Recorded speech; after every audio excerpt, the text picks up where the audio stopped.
kicking off another brand new hour of the program now. Glad to have you here. It's the Steve Gruber Show, and there's a trigger warning at the top of the show lately because the Steve Gruber Show often results in extended periods of American pride, optimism, and uncontrollable enthusiasm for the future of this country. Thank you for being here. We're kicking off the live broadcast and Real America's Voice, MTN, and reaching a growing global audience. Thank you for taking time to step into the foxhole of freedom. Here are three big things you need to know this hour. Number one, an anti-Semitic, anti-American radical from the Ivy League can sue the United States over free speech arguments, says a federal judge in Louisiana. Yeah, Louisiana. That's where the Ivy League is not. Number two, the Milwaukee judge the left was screaming about being innocent after she was arrested has now been relieved of duty by the very liberal Wisconsin Supreme Court for helping an inmate elude arrest. Put that in your pipe and smoke it. And number three, 100 days of President Trump has never looked better. I'm seeing more confidence and optimism from Americans than ever before. I attended the president's huge rally in Macomb County, Michigan yesterday. Here's part of what I witnessed. Listen. All of the things that we've done into our policies, trillions of dollars are now pouring into the United States because of common sense, just common sense. Apple, great company, was building everything in China. Now they just announced that they're spending $500 billion to invest in America, not in China. My friend Jensen from NVIDIA, they're spending, you know what NVIDIA is?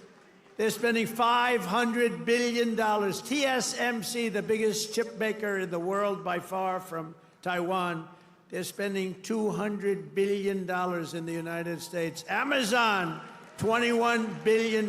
Johnson & Johnson, $55 billion. The Mac, $20 billion. Merck, Stellantis, General Motors are putting in billions and billions of dollars, and many other companies.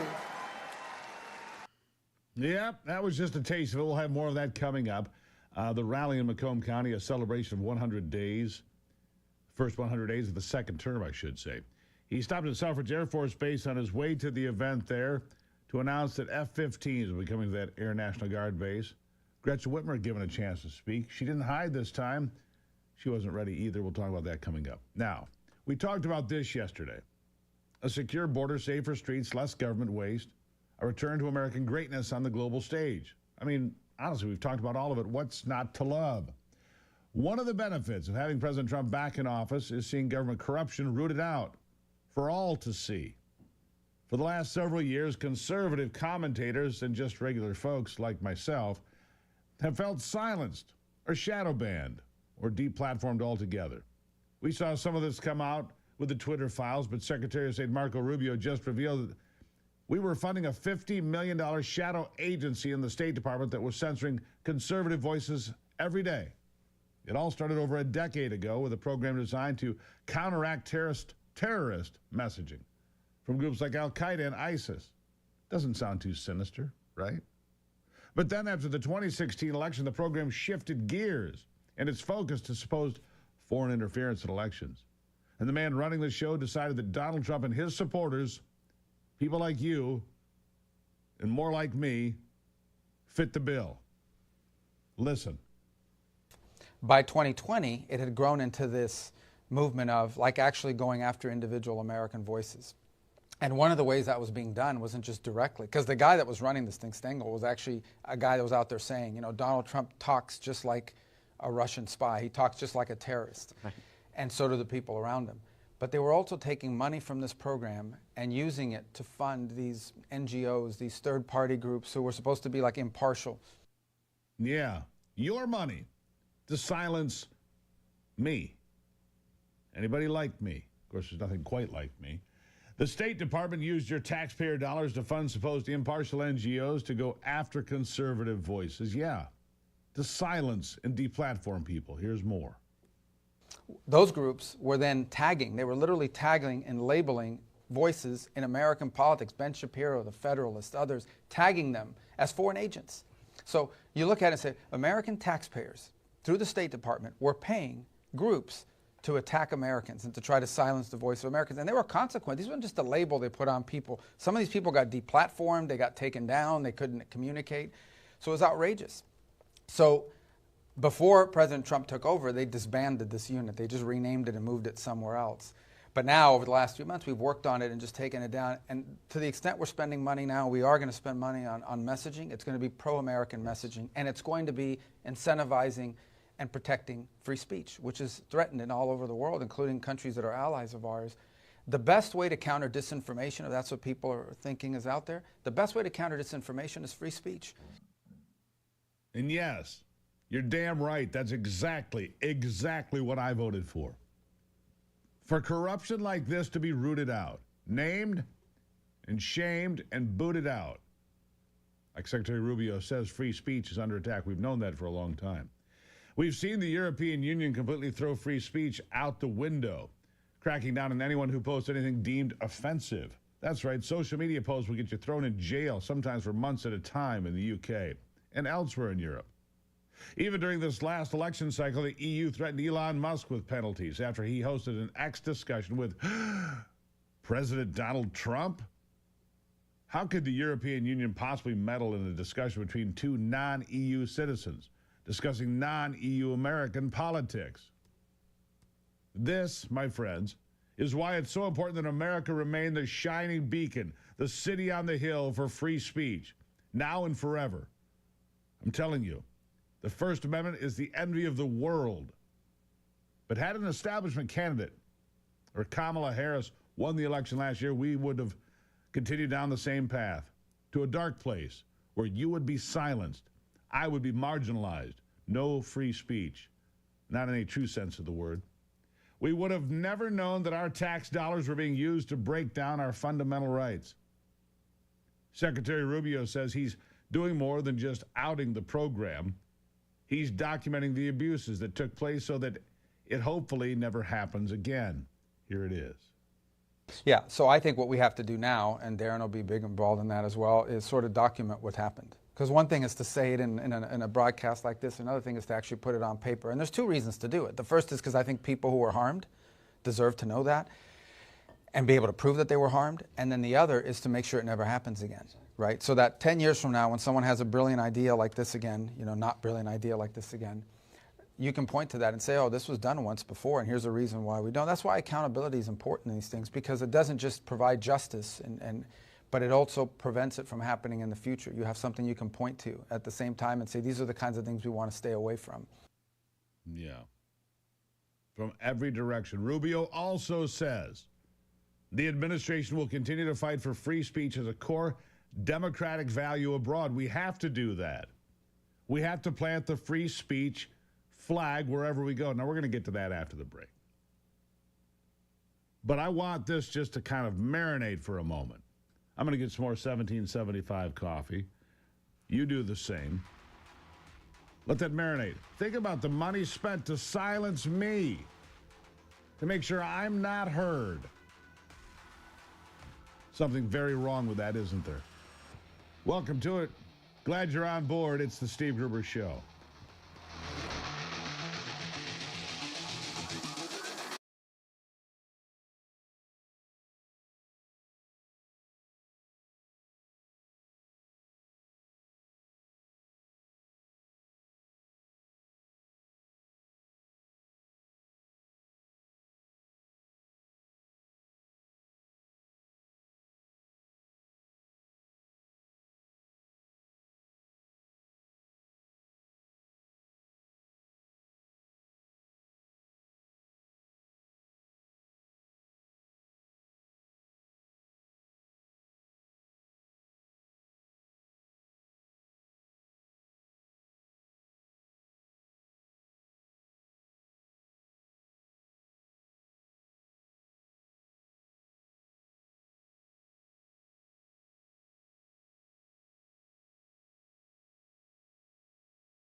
All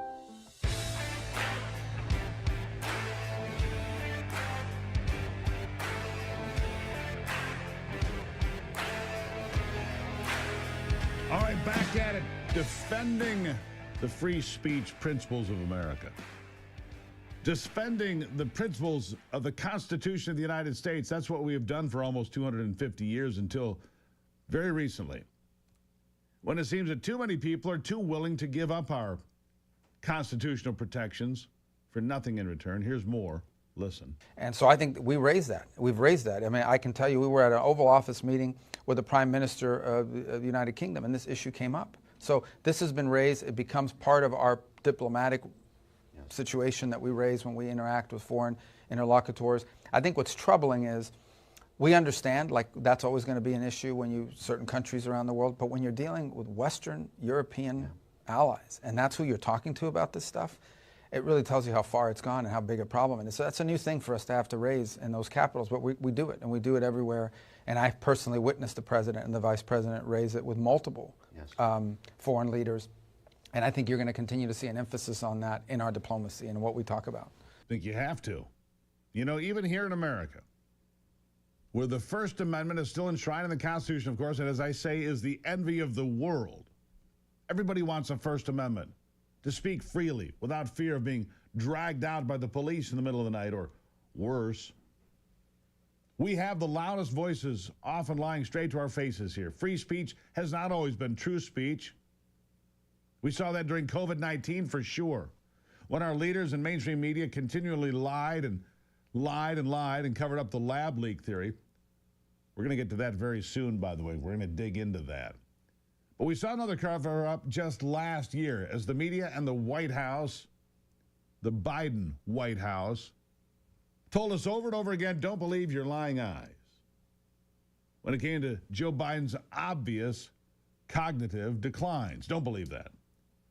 That is until the presidential debate June 27th, when the curtains came crashing down and all was revealed and America realized how bad it was and how much they had been lied to. Of course, if you were listening to me, you already knew that.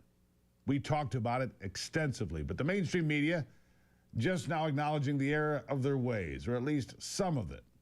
I repeat this from Axios' reporter Alex Thompson, who began to admit what an awful job the media did. Listen. President Biden's decline and its cover-up by the people around him is a reminder that every White House, regardless of party, is capable of deception. But being truth tellers also means telling the truth about ourselves. We, myself included, missed a lot of this story, and some people trust us less because of it. We bear some responsibility for faith in the media being at such lows.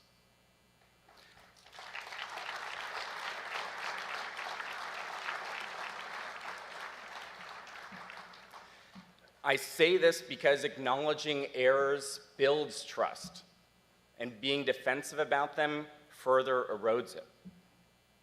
We should have done better. Those weren't truth tellers in the room, and those weren't errors. Those are deceitful people who lied, Alex. You started to go the right direction, but you fell woefully short. An inadequate response, but thank God you started. Like Thompson just did, but the egg on the face is so obvious that at least they're admitting that much, right? A little bit. The fact of the matter is that the eyes of many Americans, trust in the media will never return. It's shattered forever. COVID, Joe Biden, a host of other issues that they just lie about.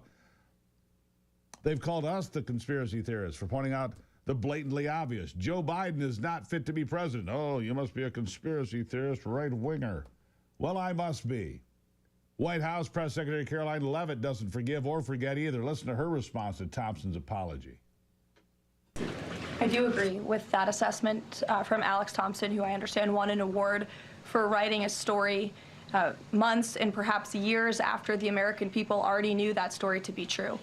Millions of Americans watched our mentally incompetent president struggle with his day-to-day duties of this office We watched our country be ran into the ground as a result, and nobody in the media wanted to write about that, talk about it. There were many reporters, I will say, right-leaning reporters who did talk about that, who didn't get awards, didn't get coverage. In fact, they were lambasted for their coverage. And I remember being on President Trump's campaign, talking about Joe Biden's clear mental incompetence and being accused by people in this room of manufacturing deep fake videos, trying to persuade the public into not believing what they saw with their own eyes for many years. And I think it's about time the legacy media finally admits that was one of the greatest cover-ups and scandals that ever took place in American history, and certainly it did contribute to the decline in the trust that Americans have for the legacy media.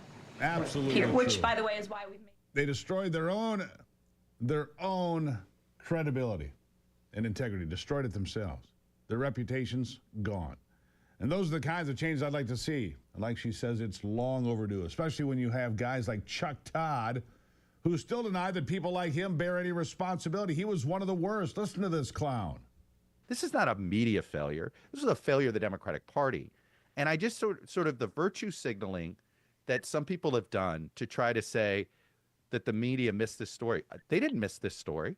Oh, good. David Ignatius wrote, I just refuse to accept this stupid premise because it's a right-wing, manufactured right-wing premise in order to stain the media. The media's got plenty of things to attack them for, and there are MSNBC and CNN and pundits that absolutely carried water for Joe Biden, but they're not journalists. They're former strategists that carried water for Joe Biden. This is an attempt by some to virtue signal, and it's this horrible sort of pitting different news organizations against each other, when ultimately the people at fault are Chuck Schumer, Nancy Pelosi, Jill Biden, Joe Biden, Kamala Harris. No. The people to blame are you, Chuck Todd, and people like you, who are too damn obtuse to admit it when you got caught lying and lying and lying. Journalists? What journalists? You, Chuck Todd? Yeah, we're going to fix this thing. It's the Steve Gruber Show. I'll be right back.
All right, well, it's a big day, middle of the week, right? Got a lot done. What do you want for the next 100 days of the Trump administration? What's on your wish list? Now, for me, it's pretty simple. For me, it's get this one big, beautiful bill done. Make sure there are tax cuts. Make sure there are provisions to enforce the border. Make sure that there are provisions in there, because what I'm hearing, the whispers I'm hearing from Capitol Hill, are that the codification of things like keeping men out of women's sports, English as an official language, 2 genders identified and recognized officially, none of those things are getting a bill in the legislature. The Congress has not taken those things up because Republicans will stand out there in front of the cameras, apparently, and bump their gums. But when it comes time to actually putting your name on a bill to say, look, we don't want men and women's sports, apparently too many Republicans are afraid of it. Afraid of it. Time for them to get their act together. No question about that. Time for them to get their act together, and we demand it. This part of the program brought to you by my good friends at Hillsdale College. You want to know about free speech and what this country's built on? Well, then you should go take some education for free at Hillsdale. Capitalism is evil. Capitalism is freedom. Wait. What's capitalism? This is one of the questions that Hillsdale College is going to answer for you. Because if everyone is talking about it, shouldn't we at least understand it? You would think so. People on the internet talk about all sorts of things they don't understand, but that's where Hillsdale College comes in, offering a brand new free online course, Understanding Capitalism. In just 7 fascinating lectures, you'll dive into profit and loss, human nature and freedom, and why capitalism is not a system of greed, but a system of morality and liberty. And that's just one of over 40 free, did you hear me, free courses at Hillsdale. Gruberforhillsdale.com. Gruberforhillsdale.com. No tuition, no strings attached, just you getting an education so you can be the smartest guy or gal at the next get-together. Gruberforhillsdale.com. Enroll. It's easy, it's free. Go to Gruberforhillsdale.com. I'm going to go refill my 1775 coffee and be right back with Dr. Kelly Victory. Don't go anywhere.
Seriously, it's the Steve Gruber Show. That's why we talk about it so much. We talk about what you eat, what you put in your body as supplements, how you exercise. We want you to be in the best possible condition with as little intervention from the outside. And now we're learning about COVID, all the revelations coming out about COVID. The United States government's put up a sheet saying, yes, it was a lab leak. No kidding. We kind of knew that, and we continue to learn more. And we also know that some of the drugs that were demonized during the COVID pandemic were pretty good drugs, to say the least. Dr. Kelly Victory here, the Chief of Disaster and Emergency Medicine at the Wellness Company, is with me. Dr. Victory, always a pleasure to see you. Thanks very much for having me, Steve. I have to share my story because for people to tell me ivermectin was no good, I argued with my doctor for 24 hours. I was really sick with COVID just after Christmas 2021. I called, I said, I want ivermectin. Yeah, you know, that's not going to do. She back. After about 24 hours, she gave in. She sent me to a pharmacy an hour down the road. I went and got the ivermectin. I was really sick. I took the ivermectin. 8 hours later, I was almost symptom-free. 8 hours. That's how fast that medicine turned it around for me. I don't know what kind of anecdotal stories you've heard, but I know what ivermectin did for me. What are your observations? Yeah, my stories aren't just anecdotal, Steve. I treated hundreds of patients with ivermectin myself during the meat of the pandemic. And as you said, many times saw remarkable turnarounds within 12 to 24 hours with complete resolution of symptoms. It certainly, in my mind, was responsible for keeping many patients out of the hospital. And the idea that it was demonized by the mainstream media and many on the left is simply preposterous. This is a drug that we have known for many years, decades, in fact. Not only is effective against parasites, which is the reason for which it was initially developed, but that it has profound antiviral properties and anti-inflammatory properties. Right. We had very good reason to believe that it would work against COVID, and that it did. Yeah, anybody that used it was mocked. You're taking a horse dewormer, you know, and they were mocked and made fun of, myself included, mocked and made, oh, you're taking a horse dewormer. Yes. No, this is a drug that won the Nobel Prize. In fact, even people like Bill Maher are saying, look, the left got this incredibly wrong. I want you to hear this. Go ahead. And pretending that ivermectin was somehow evil, it wasn't evil. It won the Nobel Prize in 2015. They say it's cured probably more people, except penicillin. There you go. Okay, like I mean, there it is. It cured me. Ivermectin cured me. It cures river blindness. It does a lot of great things. And it's been on this planet, millions of doses a day of ivermectin. They used to call it the Sunday drug because every Sunday, people in these villages would take the Sunday drug, which is ivermectin. They take it weekly. Yes, this is a drug that was discovered in 1975. It was FDA approved for use in humans in 1986. As you mentioned and Bill Maher said, it won the Nobel Prize in 2015. It is taken by hundreds of millions of people around the globe every year. It's over the counter in almost every country with the exception of the United States and Canada.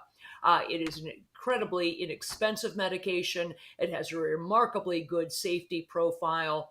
Side effects are almost unheard of with this drug. And the idea that it was vilified and that people like you and I were derided and ridiculed for suggesting it during COVID really is a scandal. Look, it cured me. People can say whatever they want. I know what my personal experience was. Ivy saw it. She started a little bit later. It had some effect for her, but she should have jumped on a little bit quicker. She would have had better results just like I did because I had not been sick as long as she had. And I got, into my system quicker.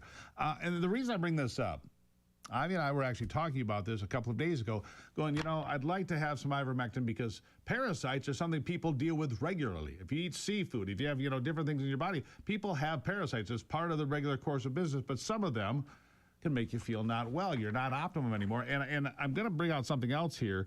The Wellness Company is going to have ivermectin paired with another drug, and they've seen promise in combating cancer. You heard me right. Ivermectin in concert with other medications can have benefit for cancer patients. Please tell. Yes, the data, Steve, on ivermectin's use in cancer treatment goes back again for decades. It's been used in the veterinary field for the treatment of cancer specifically for probably 30 years now with remarkable results. It shows great promise against breast cancer, prostate cancer, multiple bloodborne cancers, including lymphoma and leukemias, again, with very few, if any, poor side effects. we are now seeing that when combined with another drug called mebendazole, another drug that was initially discovered or invented to treat parasites, that together they work synergistically and fight off not only solid tumors, but also bloodborne tumors. This is not necessarily because it involves parasites, by the way, at all, that cancer involves parasites, but it has different mechanisms of action. And it bears saying that somewhere in the range of 30% of all prescriptions written are for a repurposed use, meaning that the reason for which the drug was originally launched, we find out later that it actually has application for something else. Yeah, you We call have that chemotherapy off-label. drugs. Yeah, Yes, off-label exactly. use, right? Exactly. And about 30% of drugs are written that way. We have drugs that were initially for prostate enlargement that we use now for hair loss, drugs for high blood pressure that work for migraine headaches. We have drugs that were chemotherapy cancer drugs that work against psoriasis, and on and on. So the idea that ivermectin or mebendazole, originally antiparasitic drugs, find application for something as important as cancer is not necessarily a surprise, and we shouldn't be afraid to repurpose those drugs when we learn that they have great efficacy. Yeah, it happens every single day. You know, there's some pretty big champions, not just myself, saying, look, it worked for me. It changed my COVID illness in 6 or 8 hours' time. It did by the time the sun set that day. Dr. William Mackus, Mel Gibson, Hollywood fame. These are all people that say, look, this stuff works and it worked for us, right? Absolutely. And again, it worked not only for COVID and has against other viruses, by the way, because of the antiviral effects of ivermectin and the anti-inflammatory effects, but this application for the use, not only the treatment and possibly the prevention of cancers. So yes, we still need to do a lot of studies, but one of the great things is we are not looking at a drug that has ill side effects. So unlike standard chemotherapy agents, Steve, where people have profound negative side effects, not only nausea, vomiting, weight loss, hair loss, heart damage, Sure. nerve damage. We don't have any of that with ivermectin or mebendazole. So if these drugs are actually effective, this would be remarkable. Yeah, and now they're not blocked the way they were during COVID. I mean, doctors get in trouble for any of this stuff. There's access to it by way of the wellness company, twc.health/Gruber. You can find out more, but it is available now, right? Absolutely. And we strongly believe, we at the Wellness Company, in personal choice, the idea that people should be able to be the stewards of their own health and wellness. We are making these drugs available to patients so that they can have them on hand in case we should have another outbreak of a viral infection. Or if they choose to use it as a parasite cleanse, we are finding out that parasites, it turns out, are more frequent than we initially thought in this country, whether that's a result of increased immigration or changes in people's immunity or change. Yes, I think it's something. I got to get to this because twc.health/Gruber. I want you to go there. twc.health/Gruber. Dr. Victory, I appreciate it.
take one thing off your plate here. You didn't have to worry about it.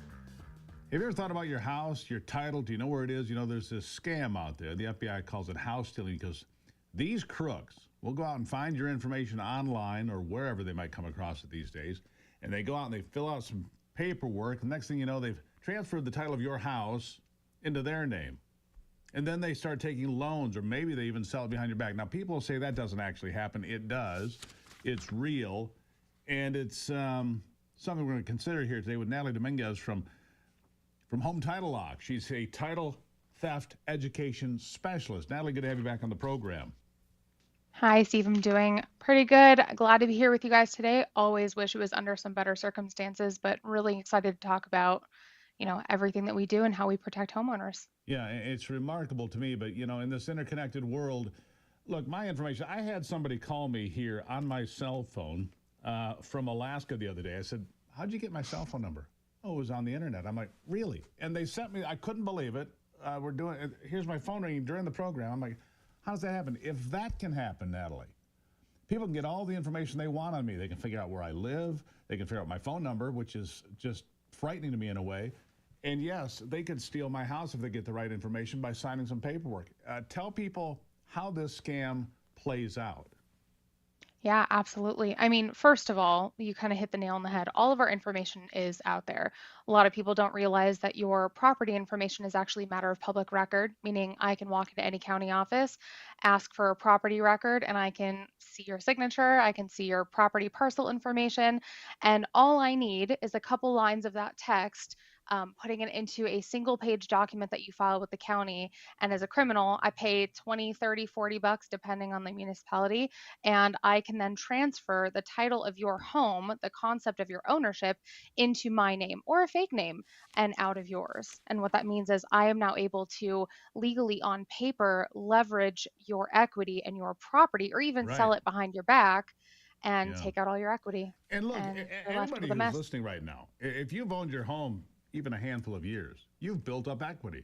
Chances are you put down a down payment. That was already there. You've made your payments. You've made your mortgage payments. The equity has built up. And it doesn't take very long for the thieves to have something to target. The other thing is, with inflation, it means the value of your house has gone up. So the amount that they can Absolutely. borrow against the equity is even more valuable. Inflation is playing into their hands, isn't it? Absolutely. And these thieves are getting smarter and smarter.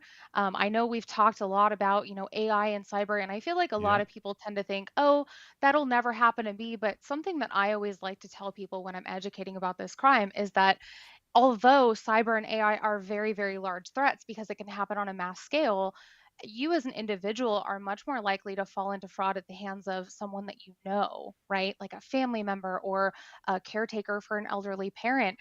We've even seen, the DOJ come out about these government workers that are in housing assist programs that are then taking advantage of their constituents and just ruining people's lives. But yeah, we always get scared about the big Wow. online threat, but it's often someone that you know. Isn't that frightening? Okay, so they're in your house, they pick up an envelope, they see a little bit of Mhm. information, they just kind of put it together. The next thing you know, cousin Bob is taking loans against your house. I mean, it's upsetting to me, but everything you've said is exactly right. You can't really hide because your house is down at the county. It's public record, which Yep. to me I think is a crime in and of itself that we have to be out there in public, but you can't hide, which makes you a target. And every homeowner is a target, aren't they? Every homeowner. I mean, obviously, there are higher risk victims, the elderly, vacant properties. When you're not being watchful, you're definitely more vulnerable. But if you are a homeowner, any property, any parcel, even, common misconceptions, my home's in a trust, they can't transfer. That's not true. I have a mortgage on my home, they can't transfer. That's not true. There are a way that thieves do this to take advantage.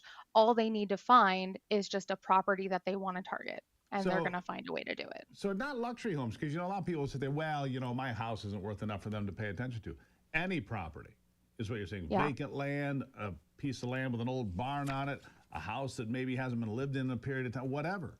Any property that's sitting there, especially Yep. a house that's older, that's been paid Mhm. up. If it's a house that's paid off, that's Yeah. even more vulnerable. Statistically, statistically, it actually is, older homes with more equity, Sure. mortgages that have been paid off. Again, elderly that tend to be living in the same home. My grandparents are 90 years old living in Florida, and they've been in their home 65 plus years, and their house is paid off, and it's a prime target. They are prime targets. Yeah. My first thing that my dad did was put home title lock in his parents' home The last when I time we started spoke, working. you asked me a question about that. All right, you got a house. Mhm, My parents have passed away, so I inherited a house at one point. It was paid mhm. off, right? There's a perfect target. My mother passed away. Then you become a Yep. target. The it all becomes free game. And you asked me this. When was the last time you looked at your home title? Mhm. And if you're like most, I said that's exactly what I said. Who knows? I mean, who looks at that Yeah. stuff, Natalie? Who Right? thinks about it? Who thinks that Right. you even need to do this, right? So Yeah, you got triple absolutely. lock It's protection. Tell me about what triple lock protection is.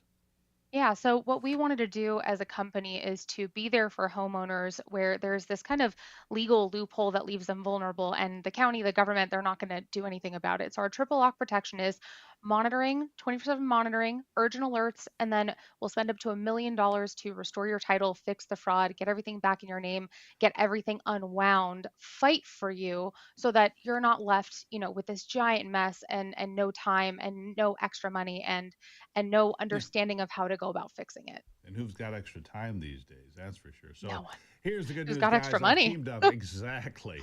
I've teamed up with Home Title Lock to give you a free title history report so you can find out if you've already been a victim. Access your title expert. It's a $250 value just for signing up. Go to HometitleLock.com. Use the promo code Gruber or click on the link in the description. That's HometitleLock.com. Promo code Gruber. You'll save some money and have some peace of mind and take that off your plate. Natalie, thank you as always for being here.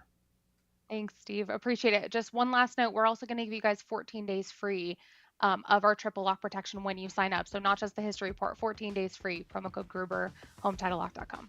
There you have it. HometitleLock.com, promo code Gruber, a free 14 days, and so much more. Natalie, thank you so much. Thanks, Steve. We'll take a break and be right back. It is The Steve Gruber Show.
right, back at it now. Listen, business leaders and entrepreneurs, listen up. I've got an event for you coming up on May 17th.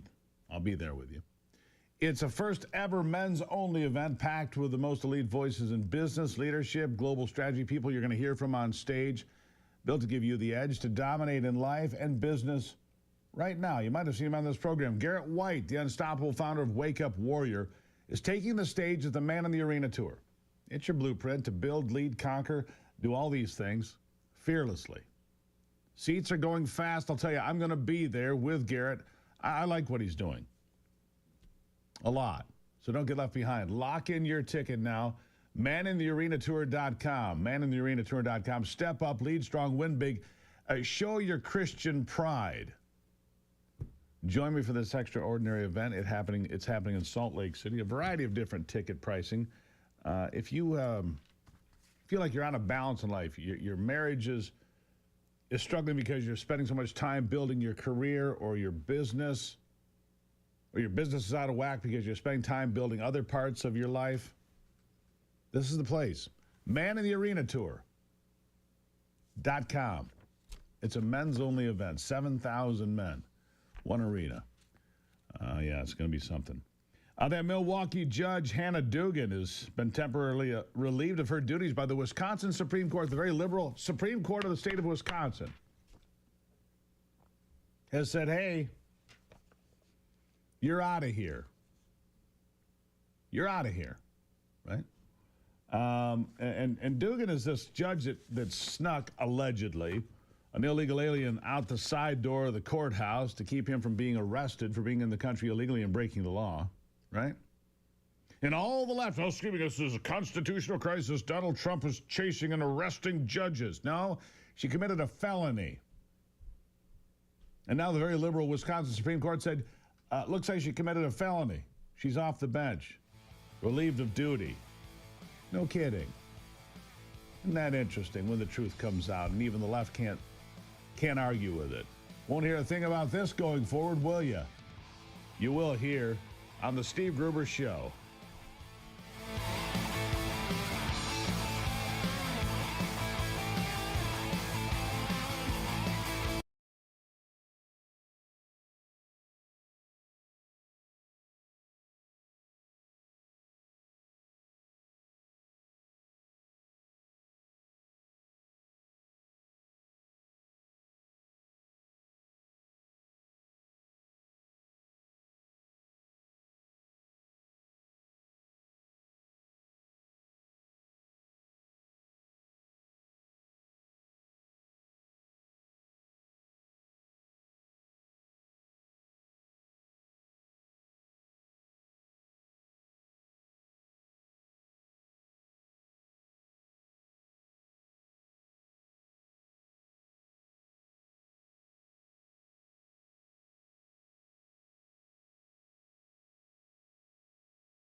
Riding the wave right into another big hour here of the program. Glad to have you along for the Steve Gruber Show. Remember, it can inspire great feelings of joy about America. So be careful with that today as you have a big smile because you're an American. Keep that in mind. Thank you for being here. We're fighting for you from the foxhole of freedom every single day. Here are three big things you need to know to start this hour. Number one, a coalition of dozens of groups urging Congress to reverse the Biden-era EPA approval of California's ban on gasoline cars.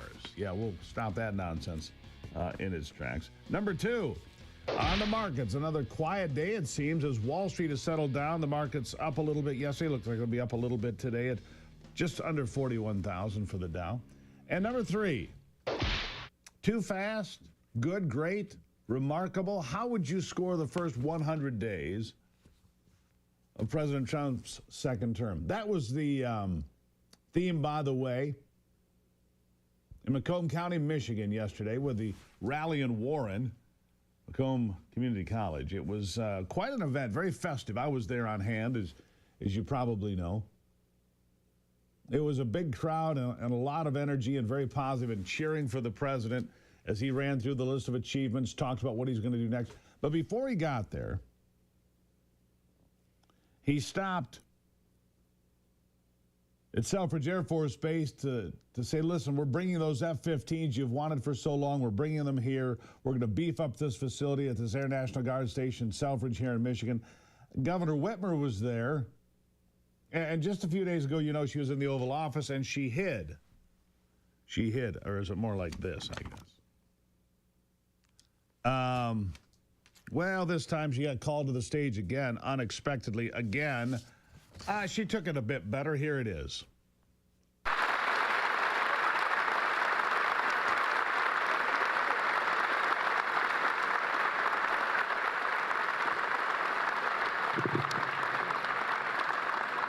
Well, I hadn't planned to speak, but I'm on behalf of all the military men and women who serve our country and serve so honorably on behalf of the state of Michigan. I am really damn happy we're here to celebrate this recapitalization at Selfridge. It's crucial for the Michigan economy. It's crucial for the men and women here, for our homeland security and our future. So thank you. I'm so grateful that this announcement was made today, and I appreciate all the work. Thank you. Let me correct that for you, Governor. Let me correct that for you. Thank you, Mr. President. She meant to say that at the end. She obviously forgot to thank you, Mr. President, for doing all of this and making this possible. I'll correct that for the governor. Clearly, she wants to run for president. There's no question about it, but it seems that her political stock has taken quite a hit over the last few weeks. We'll see where it ends up. Michigan going to Donald Trump in November did not help her. Of course, if Michigan had gone blue in November, she'd be in a much stronger position. Of course, the same is true for Josh Shapiro over in Pennsylvania. So the president, a very busy day. He was in Washington. He did a sit-down interview with ABC News, then went to Selfridge, then went to the rally in Warren. Man, this guy is 78 years old. I get up this morning, and I'm thinking to myself in the shower as I get up, and we get up early here. We don't be, you know, the alarm goes off before 5. And I'm thinking, how does he do it? You know, he's 20 years older than I am, or almost, close enough. He just goes, doesn't drink, doesn't smoke, eats Big Macs and Diet Cokes and chugs along. Anyhow, on ABC News from Terry Moran, we get this clip. I want to ask one question about Defense Secretary Pete Hegseth. There's a lot of turmoil at the Pentagon right now. There's the signal chat with his wife on it where he's discussing that attack in Yemen. There's another signal chat discussing the attack on Yemen. There's a reporter accidentally involved. You said the other day that you had a talk with the secretary. Did you take him to the woodshed? I had a talk with him, and whatever I said, I probably wouldn't be inclined to tell you. But we had a good talk. He's a talented guy. He's young, he's smart, highly educated, and I think he's going to be a very good defense, hopefully a great defense secretary, but he'll be a very good defense secretary. You have 100% confidence in Pete Hegseth? I don't have 100% confidence in anything. Okay, anything. Do I have 100%? It's a stupid question. Look, It's a pretty important I position. have, no. You don't have 100%. Only a liar would say I have 100% confidence. I don't have 100% confidence that we're going to finish this interview. I don't have 100% confidence. I'm going to put up with you for a few more minutes, pal. Terry Moran, whatever his name is. Just another network. You know, they're like cookie cutter. Just print them out. Chung, chung, chung, chung, chung. I did see Scott Jennings last night, though, and said hello to him.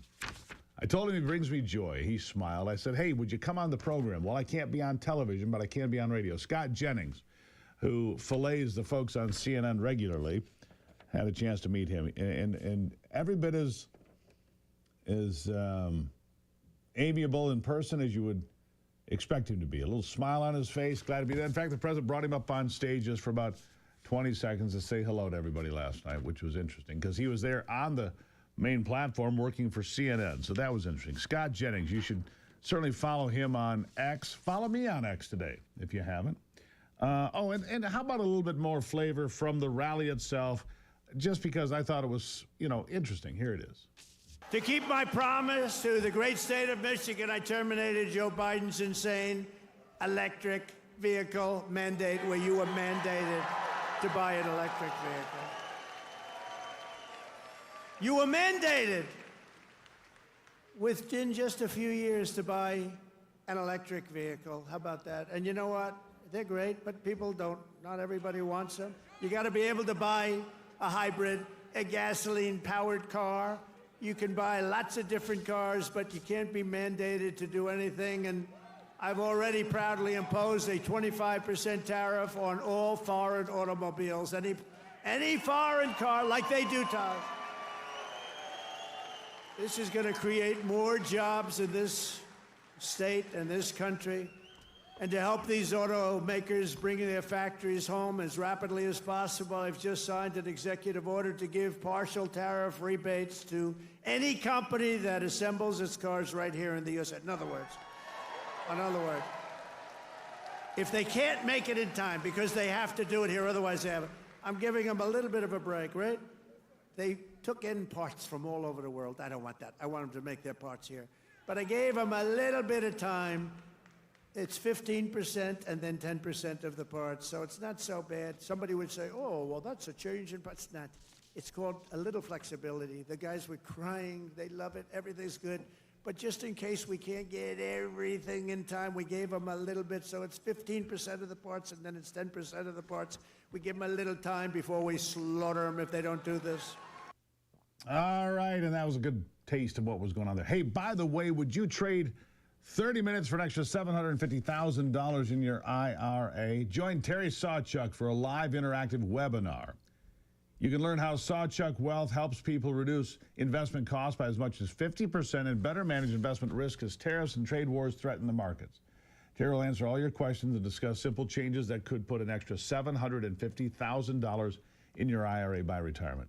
Go to sawchuckwealth.com/Gruber to find out more. sawchuckwealth.com/Gruber. You can register for the webinar. It's tomorrow. Or is it next Thursday? It's next Thursday, I guess. My mistake. You've got a little bit of time here. sawchuckwealth.com/Gruber. Get signed up now. $750,000 waiting for you.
I'm sure you guys probably know, but one of my favorite members of Congress represents Florida's 19th congressional district. That's Byron Donalds, a guy who moved from New York, raised by a single mom, moved from New York to Florida State, played ball, became very successful, became the congressman for the 19th congressional district. Now he's running for governor of Florida and looks like he's probably in pretty good shape as a result. Other folks are looking to win that seat, including my next guest, Jack Lombardi, tech entrepreneur, Republican candidate for Congress, Florida's 19th. Jack, welcome to the program. Steve, thank you, and good morning to you, sir. Good morning to your viewers. Glad to have you here. It's one of the best parts of Florida. You're in the Fort Myers area. It's a spectacular piece of real estate, to say the least, right? Tell us about your neighborhood. Well, I live on one of the canals here, which is, it's amazing. The people are so nice here. I moved from the south side of Chicago, so as you can imagine, very, very different. I moved down here to take care of my mom and dad. My dad was terminally ill. That's how we found our way here. We took care of my dad to his last breath. It was a great honor. And now we take care of my mother. Being here, this became home. It really has we have our daughters in a church here. We have them in a school here. The people are very community driven. They're very kind people. It took a little while, a little time to get used to, be different than where I'm originally from. Yeah, trust me, we're on the other side of the lake from Chicago where I'm sitting right now. It's spectacularly different between here and Fort Myers and Naples and that part of Florida, which, by the way, I don't think it snowed there this year like it did here, just for the record. Now, how old are you? 48 next week. 48 years old. So you're half the age of most of the members of Congress because that's turned into a senior care center. We had a member of Congress, a Republican, who was missing last year for about 6 months. They couldn't find her. They found her in an old folks' home in Texas, completely out of it, lost, had no idea, couldn't remember anything, and her staff kept it going. Those people should be held accountable. But the point that I'm making here, you look at, Mitch McConnell. Here's what Mitch McConnell said. Yeah, okay, thanks, Mitch. Really appreciate your input on that. We need to do something about the fact that you've got people that are 70, 80, 90 years old serving in Congress, right? What are we going to do about it?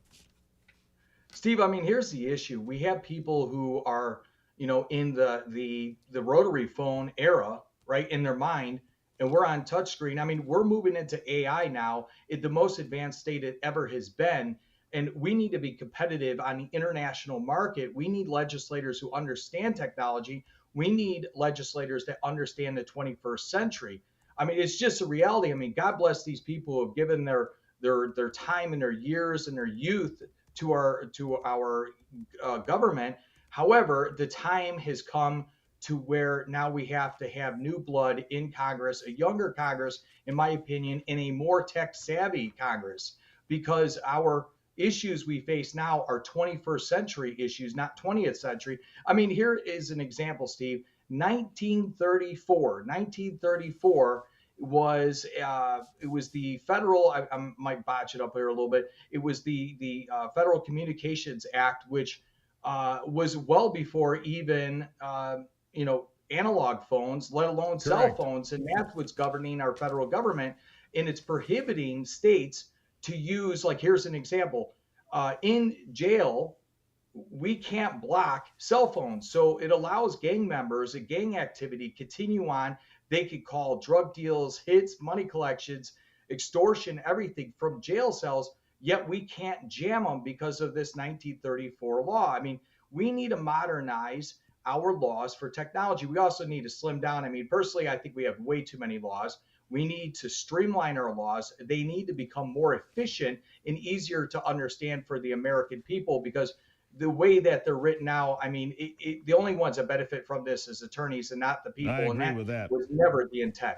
So, Jack, I think what we need in Congress, besides making it a bit younger, because younger doesn't make it better, courage makes it better. Look, you've got people in Congress right now who do not have the courage to get on board with keeping men out of women's sports. They won't do a law. They won't do a piece of legislation to come through. They won't do transgender legislation. They won't do the fact that there's two genders. They won't do no tax on tips, no tax on Social Security. Where are the bills?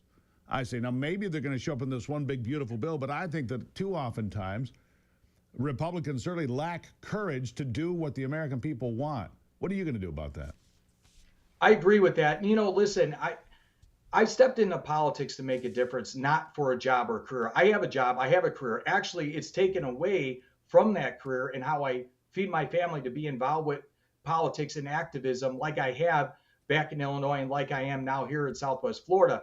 I mean, the reality is we have people that get into office for a career in politics. They're in love with politics, but they forget that they serve the people. I'm not saying every one of them, but most of them, and they're worried about their next election. See, you know, I've already said this from the very start when I first got into politics that I would support term limits and that I was only going to be in for a handful of terms, and that's maxed out. I want to get things done. That's the point. I want to get things done and not be afraid of the next election cycle. And you know, with God's will, the good people of Southwest Florida will continue to stand behind me and support me, and I'll continue on in efforts to do the will of the people for the Southwest Florida and for the country. In 20 seconds, where do you disagree with the Trump policies today? Well, I mean, you can't agree with everything. What don't you like? 20 seconds. 20 seconds off the top of my head. Well, you know, some of his policies put out have not completely unpacked, so it's hard for me to criticize. You know, obviously I have, like anyone else, I got a libertarian streak. I mean, I've been self-employed my whole life. So when you start pushing, you know, businesses to do certain things or whatnot, you know, I go to my guard a little bit. But for right now, I'm going to just refrain from making any criticism because they have not completely unpacked. That's fair. I mean, if they unpack their garbage, Steve, I'll be on here and I'll tell you they're garbage. But we don't know yet. You come back anytime. Jack Lombardi running for the 19th congressional seat, currently held by Byron Donalds in the state of Florida. You come back anytime. I love the place we are. We need younger people with courage. Jack, thank you for being here. Thank you, Steve. Have a good day. Really appreciate it. There you have it. We'll take a break and be right back.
Ever go to TGI Fridays? You know, I guess it was a place that I went. There was one in, I think it's the airport in Minneapolis. Probably the TGI Fridays I've been to most often in my life, just because it's in the Minneapolis airport and you fly through there. If you fly Delta, which I do because basically it's my home airline,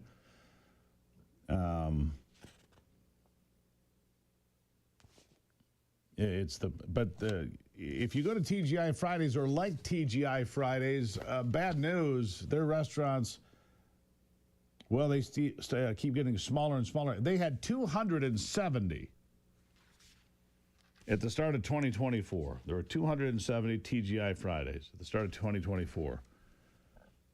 Today there are 85. They've lost almost 200 TGI Fridays out of business. In November, Chapter 11, 160 closed at that time, and the sales and closures continue to allow the company to explore strategic alternatives in order to ensure the long-term viability of the brand. Well, the brand is obviously in deep trouble. Locations franchised to 56 locations, 41 countries were not included in the Chapter 11 process. So there are 56 TGI Fridays outside of the country. It's a pretty iconic brand, really. Been around for, I think, I'm not sure when it started, but it's been around for a long time. At any rate, TGI Fridays on their way out. There'll be no encore for TGI Fridays as they're having some difficulty, to say the least. This part of the program brought to you by NeuroGuard. If you don't want a concussion for you or your kids playing sports, NeuroGuard is what you need.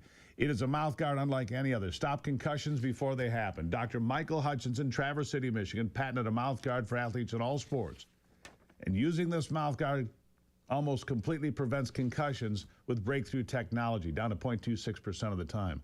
It's been certified by Michigan State University, Wayne State University. They've tested it to NeuroGuard Plus. Go to NeuroGuardPlus.com. Find out more. If your kids or grandkids are playing football, basketball, anything, softball or baseball, that you're going to have some contact, look up NeuroGuardPlus.com. You use the promo code Gruber, you'll save 10% on that. NeuroGuard Plus. Keep your head in the game. I'll be right back.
Back to the program. I've got Chris Ruddy with me. He's the CEO of Newsmax.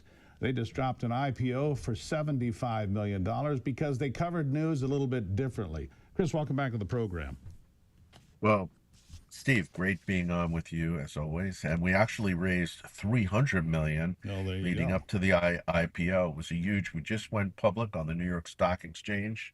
The symbol is NMAX. It's been a huge success. The market's been down or in trouble for the past few weeks, but we're up over 100%. And I think it's a sign the public is tired of the old media and they're going to places like Newsmax. Our Yeah. ratings are up 50% in the first quarter over last year. That's a huge jump. And I think people are voting with their remote controls and their pocketbooks and their clicks and their downloads. They certainly are. Congratulations, by the way, on the IPO. It's a huge success, like you mentioned, even blowing away what I had read so far. Good for you. You are an old friend of Donald Trump, so let's talk about this. When you talk about the economy, the markets have settled out. And as Scott Bessent pointed out here a couple of times recently, a couple of weeks ago, they were saying it was going to be the worst April on the market since 1932. Well, the market's come back. The market stabilized. Newsmax is doing well, but they don't report on that. What do you think about the tariffs? Does the president have a path here that is viable to get the world economic order reshuffled, if you will, and make it so it's more free trade for everybody, most importantly, the United States? Steve, you hit it on the head. This is about free trade. It's about getting fair deals for the United States. Trump is undoing 40 years of bad trade deals. There's a lot of people that make a lot of money on the bad deals, and they're very upset. Wall Street didn't support him. They didn't support him in 20. They didn't support him in 24. They opposed him, even though he's for less government regulation, less taxes. And what he wants to do with tariffs, he doesn't understand why China and Europe have tariffs on our products, our cars, but they can put their stuff in the United States without a tariff. That's wrong. And he's really just trying, he's not for tariffs, he's for fair trade and free trade. That's right. And so You give make him a a great point chance. there. I want to circle that for a second, Chris. It wasn't Donald Trump that got Wall Street money. Once again, it was the liberal elites that got the Wall Street money to support Kamala Harris and Joe Biden. And if you ask the average person on the street, they would think it was the opposite of that. But what you said is exactly right. Yeah.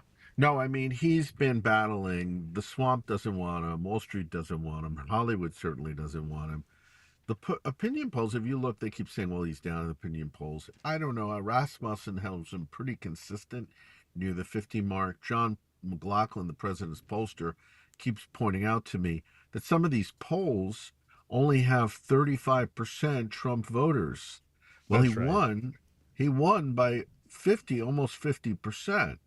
So this is a guy that has been underestimated from the beginning. The media is just constantly spinning against him, and I think it's just normal politics. Stick with him. He has a really good plan: cut taxes, lower oil, lower interest rates, deregulation, and tariffs. And I believe when all of those are working, we're going to have an economy that's roaring. You know, Mark Mitchell at Rasmussen is a regular guest on this program. He says the same thing. Look, the polls that are telling you Donald Trump is way down are the same polls that told you Kamala Harris was going to win, that she would win 5 of the 7 swing states. He said they're not to be believed, and I agree with him. I go with the poll that was accurate. That was Rasmussen. Let me ask you this, Chris. Are you optimistic then, based on what you just said? There's a combination of things. Tariffs are one of those items in the combination, in the formula to make America prosperous again. Are you optimistic as you look down the road? I'm very optimistic. I'm optimistic because Donald Trump is president. So people are like, I was negative under Joe Biden. Biden dumped $7+ trillion of stimulus, led to massive inflation on the U.S. economy. Trump inherited a mess domestically. He inherited a mess with wars all over the world. And he, I think, has been fighting back and doing a really good job. So I'm very proud of the fact that I have supported him. Newsmax is an independent news organization. We certainly try to give him his due. We cover him a lot. He has encouraged people to go to Newsmax, so we're very appreciative of that. Chris Ruddy, CEO of Newsmax. I greatly appreciate you taking some time today. I know you're on a tight schedule. We'll talk again soon. Thank you. I'm looking forward, Steve. Always great. And check out newsmaxinvest.com. It's our page for our new shares. There you go. Well done. Chris Ruddy, everybody. There you have it. Chris Ruddy, Newsmax. Of course, I'm on Real America's Voice for competitors. But on the same token, we're also conservatives fighting against the mainstream media. Fighting against the mainstream media. In fact, I really want to play the Chuck Todd bit for you. Again, don't remember which one that was, but Chuck Todd lying about the media and journalists not covering up for Joe Biden. Of course the media covered up for Joe Biden. And you're not journalists when you do that, you're advocates. And that's why Newsmax is different, Real America's Voice is different. Off the press, John Solomon, very different. Just going out, finding the stories, and putting them up there. I mean, what a concept. Just do the news. And that's why justthenews.com is so popular these days. By the way, I will say this. Looking at the news, the first 100 days are in the book. Today is day 101. And from here, we will see the most critical 100 days of Donald Trump's presidency. Why do I say that? Because if the Republicans don't get it done, if the Republicans don't codify, if they don't put legislation forward that covers all of these executive orders, last time I checked was 137, 140, somewhere in there, lose count, right? And I'm talking about men and women's sports. I'm talking about tax code. I'm talking about the southern border, how we deal with tariffs and imports and everything else. How we deal with the EPA and environmental regulations. If these things are not codified, put into law, beyond executive orders and memorandums, then it was all for naught. All of it was for nothing. Call your members of Congress. Call your senators. Say, look, we have to get this done. The whole thing. We were told Memorial Day. Now Speaker Johnson says 4th of July. So, I think the next 100 days ends on the 29th of July. Either we get this done or it was all a complete waste of time. Hold these people accountable. Make sure that what you voted for and what you support makes it into the long-term one big beautiful bill. In the meantime, I would hope that the members of Congress would take a look at judges that are completely out of line. Look, they're going to get reined in at some point. They are. The Supreme Court will rein in these rogue federal district judges. You can't, put out blanket injunctions across the country. You don't have that kind of power. Congress needs to fix that as well and impeach those that go too far, just like Judge Dugan in Milwaukee being stripped of all her power until further notice for harboring illegals and trying to get them out the side door of the courthouse. You can't do that. It's a felony. Plain and simple. You want to be an activist? That's cool. Might cost you time in prison. You've been warned. Right here on the Steve Gruber Show.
I remember watching it as it unfolded. I was a kid, of course, at the time, and April 1975. He's on hold. April 1975, the Vietnam War was coming to a bitter end. The evacuation of Saigon, refugees desperately clinging to helicopters being pushed off from ships so they could hold more people, all of those things happening. 50 years ago now, 50 years. I remember those images. Many of you do as well. Joining me is James Robbins, Dean of Academics, IWT, Senior Fellow of National Security Affairs at the American Foreign Policy Council, and the former Special Assistant in the Office of Secretary of Defense. James, good to have you here. Hey, good morning. 50 years. It seems hard to believe, but it's been 50 years. I saw a couple of guys walking around with Vietnam veteran hats the other day, and I thought, man, they're up there. I mean, a lot of Vietnam veterans now are, 70s, 80s, 90s. I mean, they are, right? Well, time marches on, and it's hard to believe that it was 50 years since the fall of Saigon, and over 60 years since that war began. So, people are getting on in years. 60 years since the war began for us. It began a lot earlier for the French and others. That was all part of stopping the domino effect, as we called it back then. Vietnam, now, I'd say they're an ally. Pretty close, wouldn't you? Well, we definitely have some common interests. One of them is China, and communist China and opposition to them. The Chinese are busy claiming all of the offshore oil and mineral rights to Vietnam right now, and causing them some problems. But the Vietnamese are starting to take away China's market share, so good for them. The tariff wars, Vietnam stepping up, China being pushed back, but China, is trying to impose its will on everybody. But I've got some friends that are from Vietnam. And they say they live every day, and they go back fairly frequently, once a year. And they say they always live in the shadow of China. That's never going to change, is it? No. China over the centuries has occupied parts of Vietnam. And even though they were helping them out during the war, in fact, China recently admitted they had 1,000 troops in North Vietnam during the war. Then they fought a war, so-called Scholars' War in 1979. So it's not like they've been best buddies.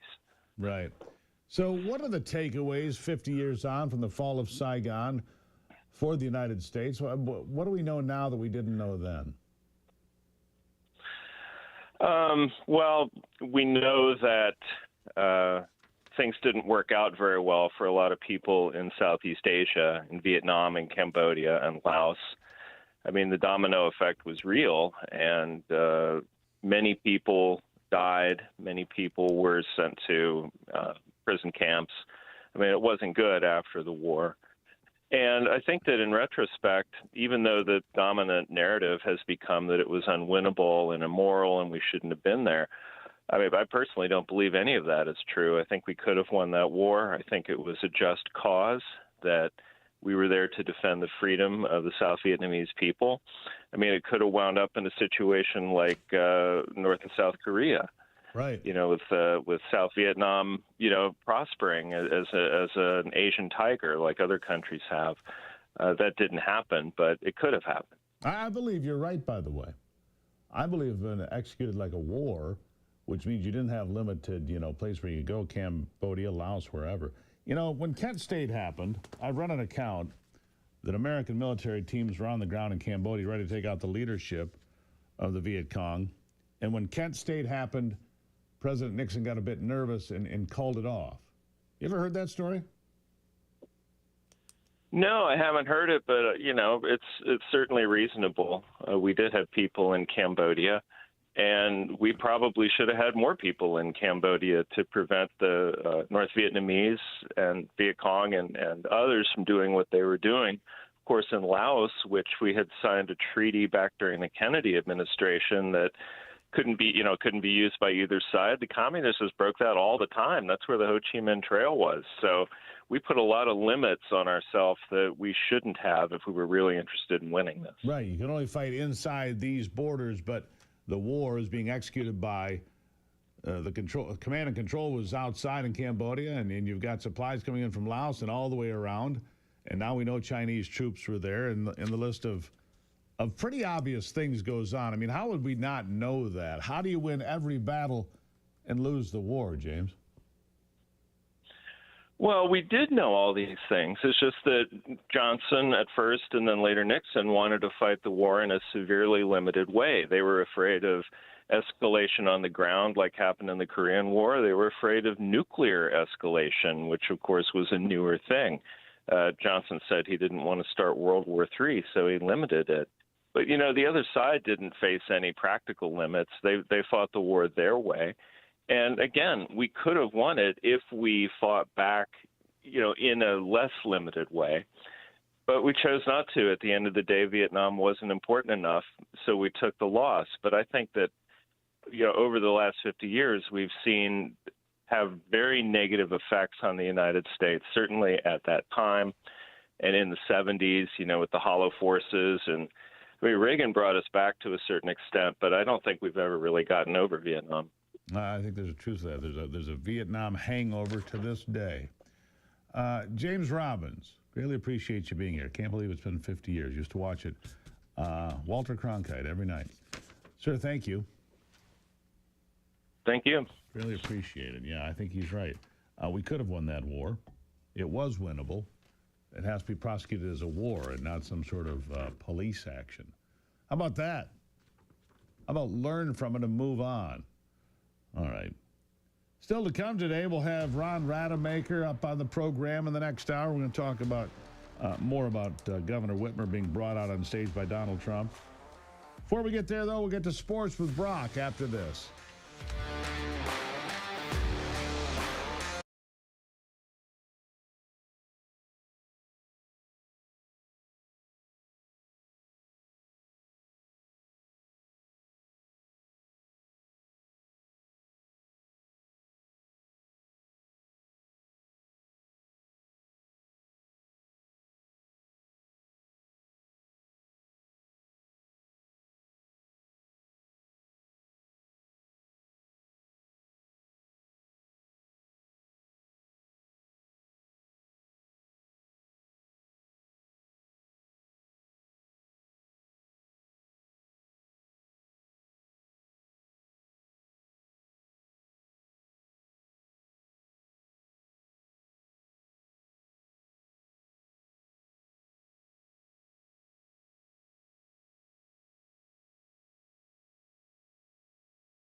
All right, time to check in on sports with Brock Palmbush. With a look at sports, I'm Brock Palmbush. There were 4 Game 5s in the first round of the NBA playoffs last night. Indiana scored the last 8 points of the game in the last 40 seconds of overtime to beat Milwaukee 119-118 to end that series 4-1. Detroit survived against New York 106-103. Knicks still lead the series 3-2. Boston blew out Orlando 120-89 to win that series 4-1. And Denver beat the LA Clippers 131-115 to take a 3-2 series lead. NHL playoffs, 4 Game 5s in round 1 as well. Ottawa shut out Toronto 4-0 to pull within 3-2 in that series. Sebastian Aho scored at 4:17 of double overtime to give Carolina a 5-4 victory over New Jersey to win that series 4-1. Brett Howden scored at 4:05 of overtime to give Vegas a 3-2 victory over Minnesota. Knights lead the series 3-2, and Edmonton beat LA 3-1 to take a 3-2 series lead. That's a look at sports. Back to you, Steve. All right, Brock, thank you for that. Look, I've got a story coming up from Michigan News Source, and I'm going to take issue with DTE today. DTE sends their tree butchers into properties. I have a piece of property, a small agricultural piece of property that they just do absolute destruction to every so often. They just did it. In a claim here, they say, well, we collaborate with property owners. Yeah, okay. Where's my phone call? Where's my collaboration? You just show up one day and they've turned your property into a complete disaster area because they go through and shred all the trees. If there's garbage in the way, don't care. If there's some piece of trash that got pushed around in a storm and ends up in your property, right through the mower it goes. They don't care. Yeah, I've got some. I got a bone to pick with you, DTE. And your crews that come and butchered my property, knocking down apple trees, real damage. It makes my blood boil. And then I read their comments to Michigan News Source. I say, wrong answer. The right answer is to listen to this program every day, The Steve Gruber Show. Follow us on Truth Social, on Instagram. We're live on YouTube. God bless America. We'll be right back.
All right, kicking off another brand new hour from the Fox Solar Freedom here. It's the Steve Gruber Show. Glad you're along for the conversation. God bless America. So much work to do. Remember, this program has triggering effects.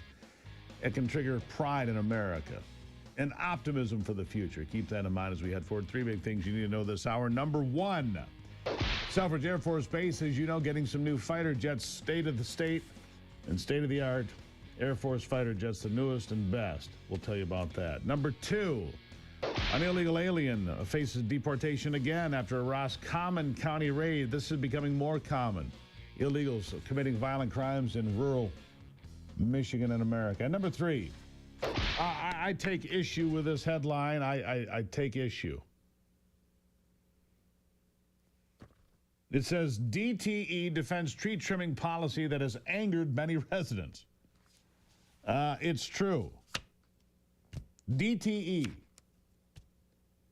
came across my property here just a couple of weeks ago and left such a horrendous mess behind. I have a 40-acre piece of property I've owned for a very long time. It's just a field and some trees. It's where I hunt deer. Had it for a long time, 20 years, I guess. And DTE came in with, when I was gone on spring break, and did such a wretched job. I don't know who these people are. They came through, they totally trashed my property. Broke trees, shredded everything, ran over, I don't know, stuff that had arrived on my property. Not my trash that arrived on my property, I assume through big storms. It would, pick stuff up and drop it. Just ran over it, left it there, didn't care, don't care. Unbelievable. It's true, and it's angering. And so I take issue with the fact that DTE sent a statement to Michigan News Source. I'm going to read you the statement. And for anybody who has similar experiences with DTE and their butcher crews, speak up and tell me. Half the time, DTE energy customers spend without power due to trees and branches falling on and damaging electric equipment. And trimming or removing trees can help to prevent these kinds of outages. Where tree trimming is complete, our customers experience a 40% improvement in reliability. DTE's, this is the part I love, DTE's tree trim professionals, including several certified arborists, follow industry best practices for trimming and removing trees. Wrong. Whenever feasible, crews will entirely remove smaller trees, brush, and trees that are dying or diseased. We collaborate with property owners to make informed decisions regarding these removals. I guess I missed my collaboration session before they did what looks like a giant brush hog ran through my property. I mean, there's so much garbage and mess left behind. They knocked out apple trees, broken one apple tree in half. Left just big chunks of wood everywhere. The garbage ended up in the giant mower, whatever the hell they were using. Just there for me to clean up. Yeah. I never collaborated with anybody. I never gave them permission to come across my property. For 1,400 feet, they crossed my property. No ask, no anything. Just destroyed everything in its path, including low shrubs. Shrubs that were never going to interfere with power lines. These are not trees that are going to interfere with anything. They were shrubs. Bedding area for deer, that's what it was. Separately, trimming allows the property owner to continue enjoying the trees. Because one of the complaints they have is that DT and their arborists and their tree trimming professionals will come in and chop half a tree out and leave half of it standing. My experience, this is not my first experience with DT and its professionals in tree trimming. They've butchered my property in the past. Not as bad as they just did. It looks like a war zone. They took out all sorts of shrubs and things that would never have grown more than 10 or 12 feet in the air. They took it all out. Everything, right down to the freaking nub. So what am I going to do? Put up gates and fences. I have no choice. DTE thinks they can go on my property without my permission any time of the day, 24 hours a day, not when there's a power outage, whenever the hell they feel like it. Do I have any say as a property owner? I don't know, but I know that I can put up a gate and a fence, and I'm going to. I have no choice. I have no choice after what they did to me this time around. Shocking, to say the least. I was so angry, I came back, I said, I can't believe they just butchered the property, butchered it. Now, collaboration where? Where's my collaboration?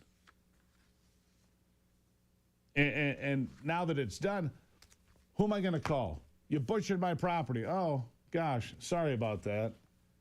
Yeah, me too, but it doesn't mean any damn thing.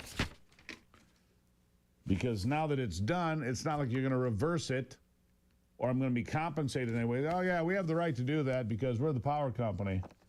Yeah, we'll send in our guys and they'll just do whatever the hell they want. Nobody cares. Yeah, it's not their property. Why do they care? They can destroy it however. Nobody cares. It's not their property. Seriously. From Roscommon, Michigan, also from Michigan News Source, I have this headline. Illegal alien faces deportation again after Roscommon County raid. An alleged sex assault in Roscommon County led to the arrest of 6 people, including 3 illegals. The Roscommon County Sheriff's Department said officials launched an investigation after discovering that adult men have been communicating with multiple teenage girls around Houghton Lake. Searching several area homes led to the arrests. Officials highlighted the arrest of 33-year-old Leocato Hernandez Garcia from Mexico. He faces 5 counts of criminal sexual conduct and has been deported from the United States twice already. Twice. He's here in your neighborhood. These, by the way, are the people that your Democratic leadership would like to protect. Well, he needs due process. Due process. You're in the country illegally. What due process do you need? Get out. The arrest marked a pillar of President Trump's first 100 days in office, which he acknowledged with that rally in Macomb County yesterday, says this article further. The Trump administration empowering the U.S. Customs and Enforcement officials to arrest and deport the worst of the worst. Well, here's one of the worst. Deported twice. Now involved with an alleged sexual assault. Maybe it'll result in an alleged pregnancy, too. I mean, these people are out of their minds. We need to take a break from all this madness. We do. That's where Ron Rademacher comes in. He'll be here to help us get a big old deep cleansing breath. And we'll talk. Man, the weather was great the last few days. It's going to get better. Ron Rademacher coming in to talk about spring in Michigan and where you can travel, where you're going to love it the most. It's coming up after the break.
let's get to it as we look at this beautiful weather. Big night tonight. I'm just going to tell you, we were just talking about this in the break. Ron Rademacher coming in. Ron, how are you? Got a lot to talk about. I am happy. I'm healthy. I feel great. Yeah. And I'm almost as good looking as you. Yeah, the geriatric rock and roll arena shows will continue tonight at Ford Field, Michigan. Yeah, AC/DC tonight. Geriatric rule. Geriatric rule. Yeah, geriatric rock and roll arena shows, AC/DC tonight, Ford Field. They're going to try to show Mick Jagger how it's done. Yeah, Angus is only 70, so he'll be all right. Yeah, he's just a young punk. Yeah, there you go. What's on your to-do list here, Ronnie? We got a lot of stuff to go through, but I just want to let you know that I was talking to some of the good old boys out on the back roads, and, I'm a political neophyte, as you know. But we're also impressed about how President Trump has been employing the squeaky wheel methodology, and it's just terrific. So a shout out to him. I don't know if you remember, but growing up on the farm, we always had a lot of squeaky wheels out there, and so did Trump when he came in. And the idea is the squeaky wheel gets the grease. Right, that's what they used to say. I was told for years, that there's nothing that can be done about the border without congressional action. Well, that turned out to be a big pile of what all the bulls leave behind. First 100 days, that wheel's not squeaking anymore. So if yesterday I paid $3.38 for a gallon of gasoline, $4.59 for a dozen eggs, if in the next 100 days those are both at $2.50, that'll be another wheel that isn't squeaking anymore. You get the idea. Yeah. So we're hoping that he stays on it. Pay for eggs? But you can only grease one wheel at a time. That's just the way it is. Well, what did you pay for eggs? $4.59 for a dozen jumbo. Man, you got a bargain. Northern Compound was a buck higher than that. Yeah, well, Northern Compound is elite. That's the elite area there, where the elites live. Probably elite, a lot of billionaires eggs around there. Right, elite jumbo eggs. I got you. So we got, I got a couple of other shout outs though. Right. Deb from Madawan came by the show in Kalamazoo. She's a avid listener, never misses a show. So Deb, thanks for coming by and saying hello. It was good to see her. And another shout out to Pond Hill Farm up in Harbor Springs. They keep posting these videos showing the ongoing devastation from the ice storm. Right. And I'm just wondering, Steve, is there a reason why we can't deploy the Michigan National Guard to get in there and start clearing out some of this fire hazard that's building up? Because it's really bad across up through there. Ron, I'm just going to level with you. There's a big fire coming. I don't know if it's going to be this summer or next summer. There's going to be a monster fire that comes across Michigan as a result of this ice storm. There's so much fuel. There's so much debris. Look, the country club in Gaylord, word has it, and I think it's a reliable source, they can't reopen until they go through and take out every widowmaker because the insurance company says absolutely not. Can you open that I'll bet. golf course? I'll bet. Because there's so much stuff hanging in the trees. A lot of trees. That would be a danger. Yeah. Yeah. So there you go. So National Guard something. Well, we can talk about a couple more positive things. How about the upcoming morel mushroom hunt in Kent City? How about that? I got pictures yesterday, Ron. Southern Michigan, they're already getting them. They're already getting them, yeah. So it's time. If you need some instruction, get down into the Howard Christensen Nature Center. They're going to have a hunt, teach you how to do it. MESIC's having their annual Blessing of the Jeeps this weekend, and they will be having a Morel Mushroom Festival shortly, which we'll be talking about when we talk about the National coming up. So good things there. Spring is here. Castle Rock is open. Mackinac Island, the Fort Mackinac opening day is May 2nd. So if you haven't ever been out there, they have great ceremonies and events for that. So there's lots of good stuff going on, but that's what I'm saying. You deal with one squeaky wheel, then you go and have some fun, then go back and deal with the next squeaky wheel. That's how you get it done. Yeah. Tulip time in Holland this week goes on for a week, starts on May 2nd. And then for you, Steve, High Adventure Day in Howell, they got 14 levels of high ropes course, zip line courses, climbing towers, 2 different levels of difficulty. Not sure they have one that would fit your skill set. So no beer. If you want to challenge yourself, yeah. And I'm not sure if they have beer there or not. I'm going to see if I can get a beer tent set up for that. Yeah, and I'm then just the asking for a world friend. tour continues in. Yeah, well, Yeah. And my world tour continues in Carrollton at the high school this weekend, a spring fling over there. We have a lot of listeners over there too, so I'm looking forward to see who comes by the booth. Yeah, there you go. So That's my whole story.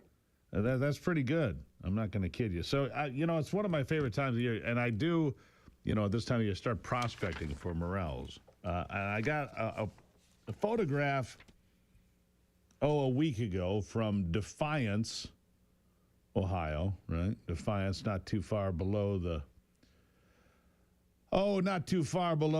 border there, kind of south of Hillsdale, I suppose, would be Defiance. You'd find it down in that general area. And they were finding morels a week ago. Then I got a picture yesterday, 7:30 p.m., Dateline, 7:30 p.m., Southern Michigan morels discovered. We're on the hunt, baby. It's time. It's time. And the other part of the deal is the walleye. Man, they're having a season down there from Lake St. Clair, the St. Clair River, Gibraltar, all those places apparently are just killing it. It is incredible. Our guys just came back. They caught so many walleye. They just called and said, "Do you guys want some of these?" It's been a fantastic That's season. Weird because my phone never rang. In fact, I'm going to look for missed messages right here, what? I heard that you were hobnobbing with Trump, so I didn't want to disturb you. Next time I'll go ahead and interrupt. Yeah, because he might have wanted something. Here's a shout out for State House member Jay DeBoyer, who I saw yesterday at the Trump event. He said, "Yeah, they're killing the walleye where he is too. Everybody's getting them. Everybody's getting them. He's over there on that side anyhow." You might have to take a sick day, Steve. Greatly appreciate you. MichiganBackroads.com, MichiganBackroads.com. If you want your walleye featured here, or if you want to confess where the morels are, please get a hold of Ron. MichiganBackroads.com. Thank you, Ron. Yeah, I do morel mushroom confirmation sightings. So, yeah, call me and let me know. I'll come out and make sure they're actually there.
Pretty remarkable.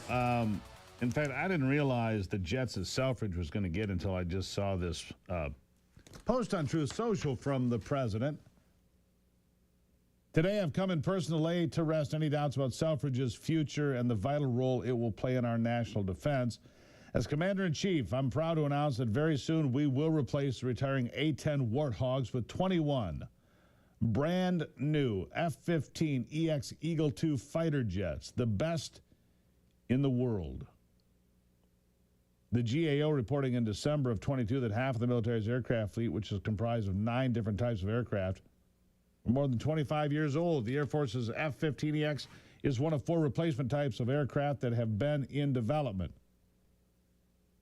The Air Force had 281 A-10s as of 2020, with the average age of those jets 40 years. Boeing awarded a $22.9 billion contract to produce 200 of the F-15EX Eagle IIs. And there will be 21 of them parked right here in Michigan. I mean, there is nothing, and I mean nothing, like watching an F-15 go over. I mean, I guess I wouldn't know the difference of an F-18 going over an F-15, but you get it. The F-15 has been the, or an F-22, or a B-52, whatever. The point being is it's great to have it. Seemed that Governor Whitmer was a little bit surprised by the announcement, but she's fine. She's fine, And it's pretty cool that those are coming here, right? I think.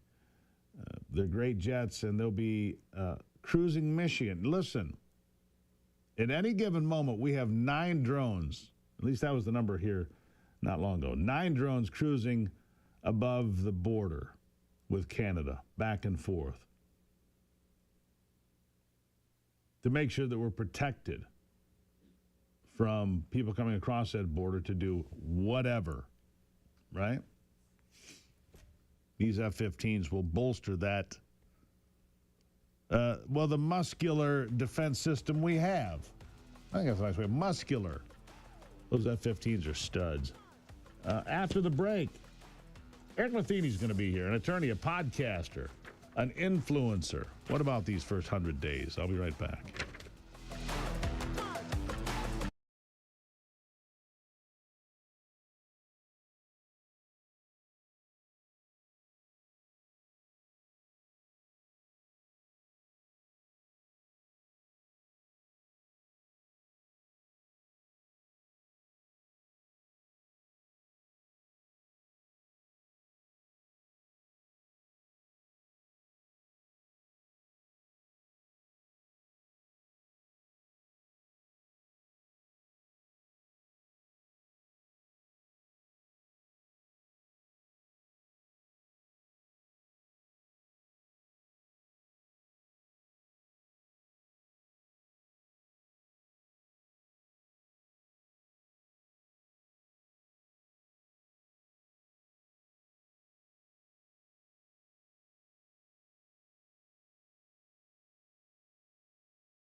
Kicking off another segment of the program here. It's the Steve Gruber Show. Make sure you follow us on Twitter. We're live on YouTube and X and Facebook and, well, just about everywhere you can imagine.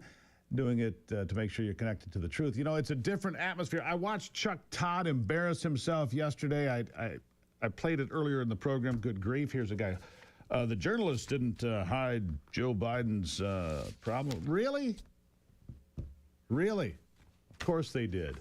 And that's why He is so irrelevant, people like little Chuck Todd. But my next guest is relevant because there are so many new people out there digging for the truth every day in this new media world. Eric Matheny is one of those folks. He's an attorney, a podcaster, a social commentator, and the co-host of Bob and Eric Save America. Eric, welcome to the program.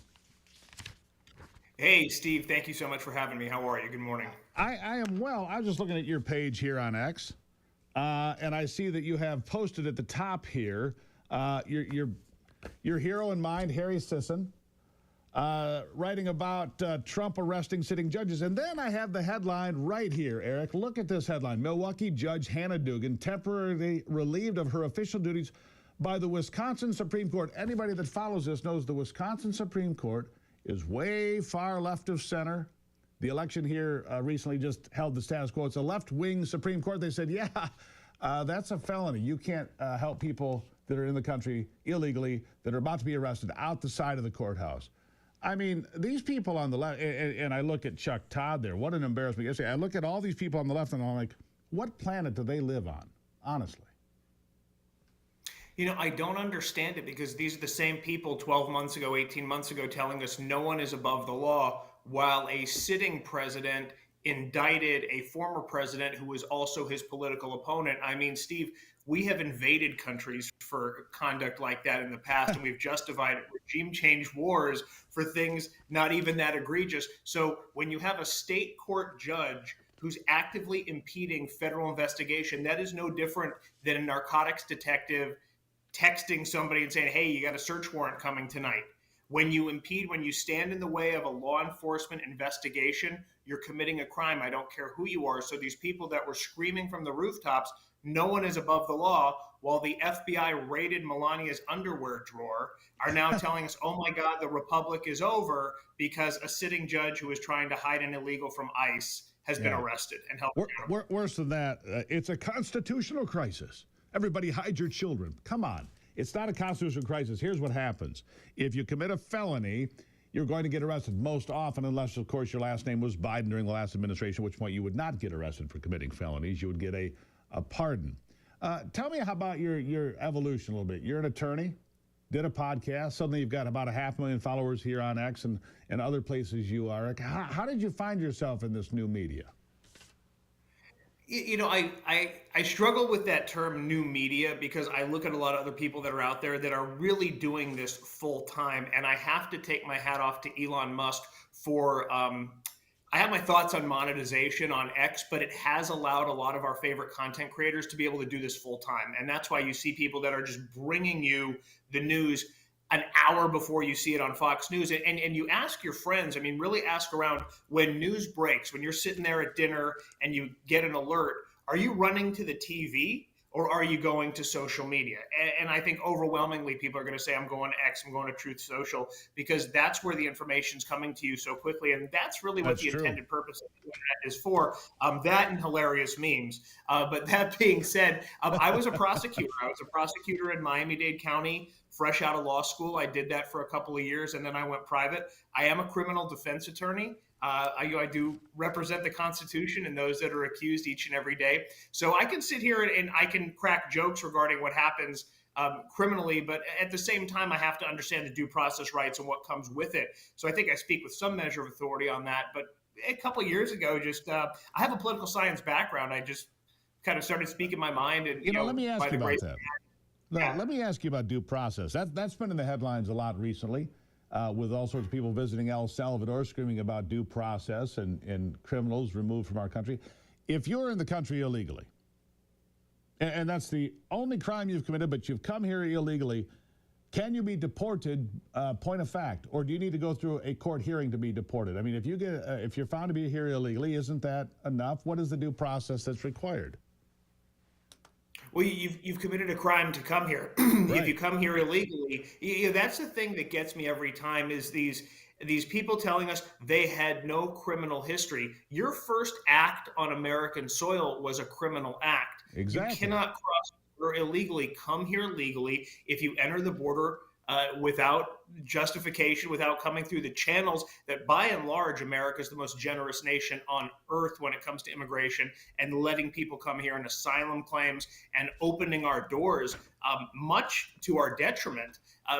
You've committed a crime and you are removable. So for people to say that this person had no priors or had a family, there are a lot of people that have families out there. Anytime you commit a crime, you are going to be either temporarily or permanently separated from your family. That's and, right. and one thing, when I was a prosecutor and defendants would come in the court and start crying, Judge, I have a family, I have children, I was always the one who said, Your Honor, where were those children? Where was that sentiment the day the defendant committed the crime? When you were out breaking the law, were you thinking about the consequences it would have on your children at the time, or only because you've been caught? And that we really have to go back to a culture of accountability. And if you break the law, there are going to be consequences, and they're not fun. Why is it that the left is so open to violence, though? I mean, I see this happen. I see these calls for violence recently. I see these judges flouting the law completely. I saw Jack Posobiec yesterday get assaulted for asking Jamie Raskin why they lost the election by a bunch of union guys. It was just on his X run here a little bit ago. I mean, literally assaulted, pushed around, knocked down, phone knocked out of his hand. I'm like, really? And you see this happening all the time on the left, while the left calls Donald Trump a tyrant, a fascist, and a dictator. Weird, isn't it? It is, but that's really all they have left. I mean, this is a party clinging to 21% approval. And other than these theatrics of flying down to El Salvador and the occasional keying of a Tesla, they really have nothing to run on. They don't have anybody in the queue for 2028. I mean, AOC is being touted as a potential candidate, and that's a sign your party's in as big. your front runner, Eric. She is your front runner as you head to 2028. Good Bring it on. God. Invite it. Yeah. All right. I've got about a minute left here. Next 100 days. It's critical to Donald Trump that this gets codified, that these Republicans, frankly, get off their asses and get it done. If it's not codified, it was all for naught. What do you want to see in the next 100 days? I want to see Congress work. I want to see them stop taking vacations, stop insider trading, stop profiting off your seat, and get to work. Do the work we elected you to do. Codify Donald Trump's executive orders. Otherwise, when the power pendulum shifts the other way, and it always does sooner or later, we're going to lose all this great work we've done. You cannot govern by executive fiat alone. Yeah. Be careful. We might get our own Mark Carney, for God's sake. Eric Matheny, greatly appreciate you being here. Love meeting you. Come back anytime. Thank you. Greatly appreciate it. There you have it, Eric Matheny. You can follow him on X. It's Matheny. Podcast. This is all part of the media now. And he's right. You hear breaking news, where do you go? Do you run to watch CNN, Chicken Noodle News? No, not ever. I go see who's got the best video on X and other social media platforms. I'll take a break. When I come back, Mark Mitchell will be here, talked about telling the truth when it comes to polling. Straight ahead.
All right, the whisper campaigns continue. My next guest, very popular apparently.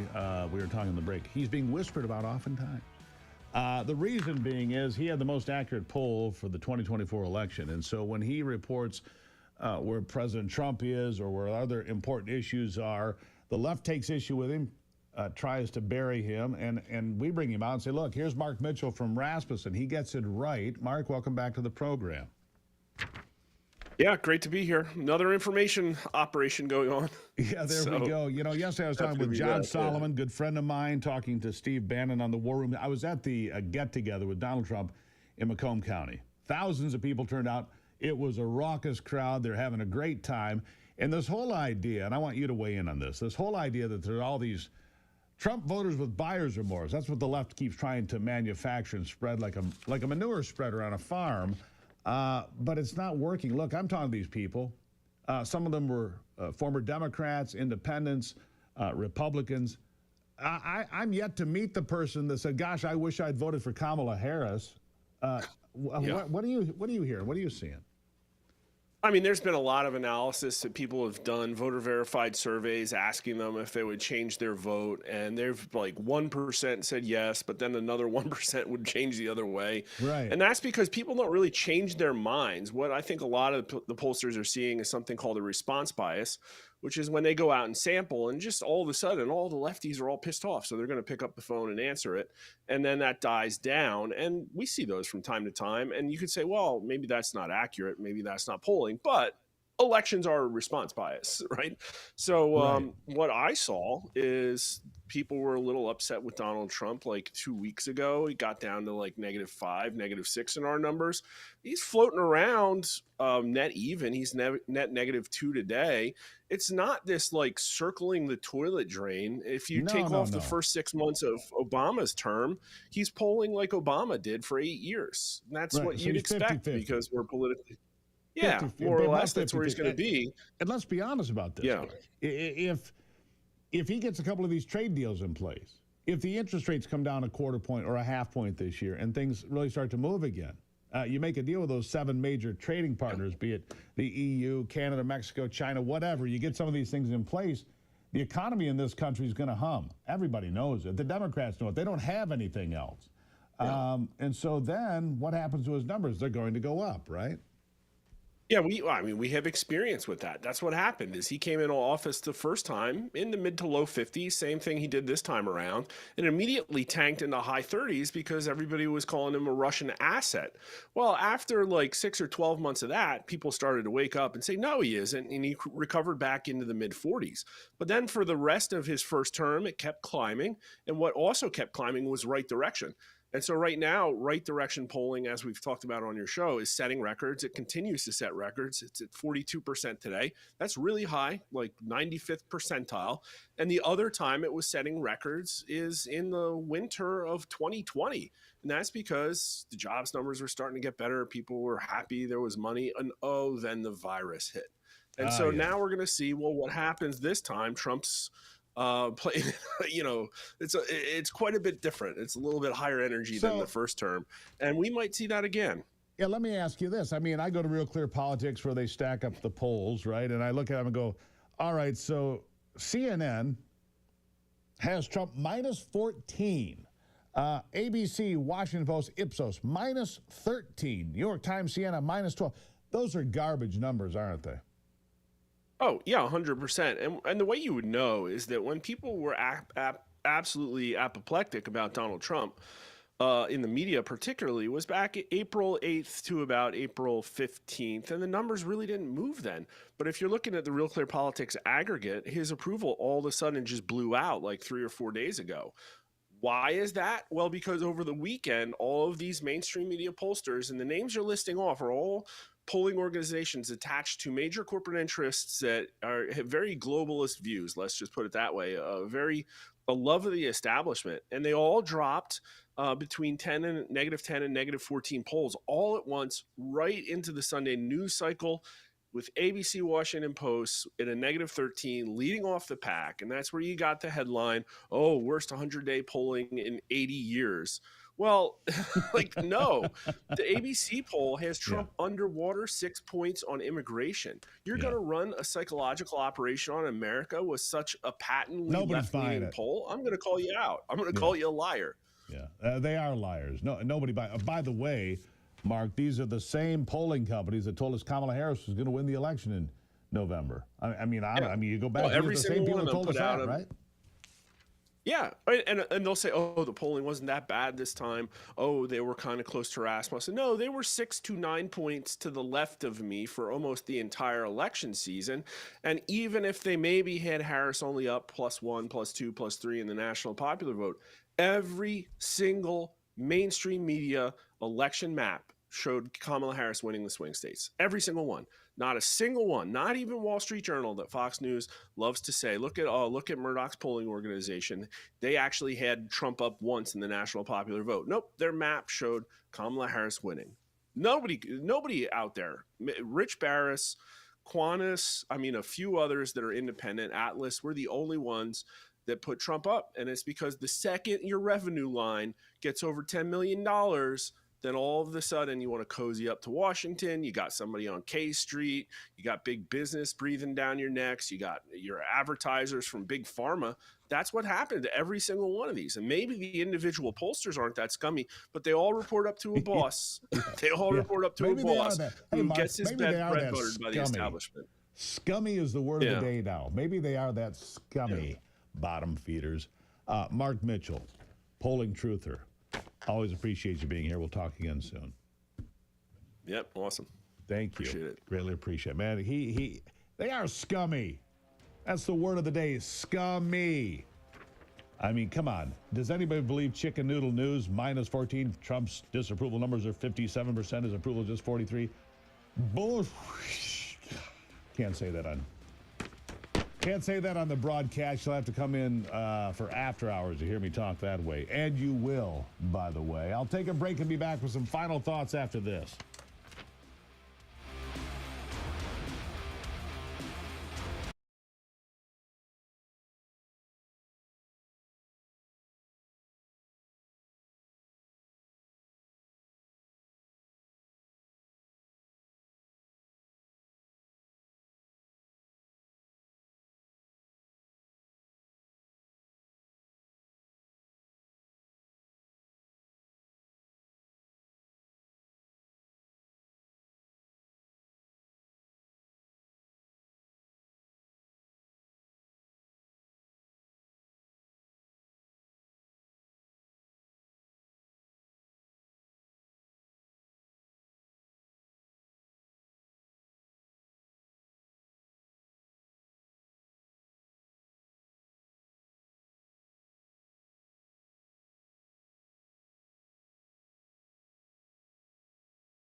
All right. Well, I'm looking at a nice post here from the White House. The CEO of Ford Motor Company, Jim Farley, telling Chicken Noodle News, much to their chagrin, that yes, Ford is now building a brand new plant in Ohio and another one in Tennessee. 2 new factories in the United States. We are the most American already, says Jim Farley. Sure wish he would build in Michigan, where Donald Trump was yesterday. Sure wish he would build in my state, except my state got rid of right to work. My state spends $87 billion annually on its agenda. My state has roads that'll knock your fillings loose just about any given day. My state was a rich state once. My state is now a poor state. Wake up. Follow best practices. Look at what Tennessee is doing. Look at what Ohio is doing. Look at what red states in America are doing. Texas and Florida, Mississippi. The Mississippi Miracle. People used to flee Mississippi to come to Michigan for the good schools. Now they're going to Mississippi. Wow. What a change. Look at best practices. New Hampshire just eliminated the state income tax, while Maine on one side and Vermont on the other raised their state income tax. What do you think the net result will be? I'm pretty sure I can figure it out. A lot of people moving to New Hampshire from either side now, just coming across the border, planting their flag and saying, hey, no income tax for me. It's a good day in America. Really enjoyed being in Macomb County with the president yesterday. Really enjoyed it. We look forward to the next 100 days, and we'll keep you informed right here. Follow me on X. Follow me on Truth. Follow me on Instagram, live on YouTube, and so many other places as well. Fight the good fight and keep the faith, my friends. God bless America. I'm Steve Gruber. This is the Steve Gruber Show. And remember, only you can save America.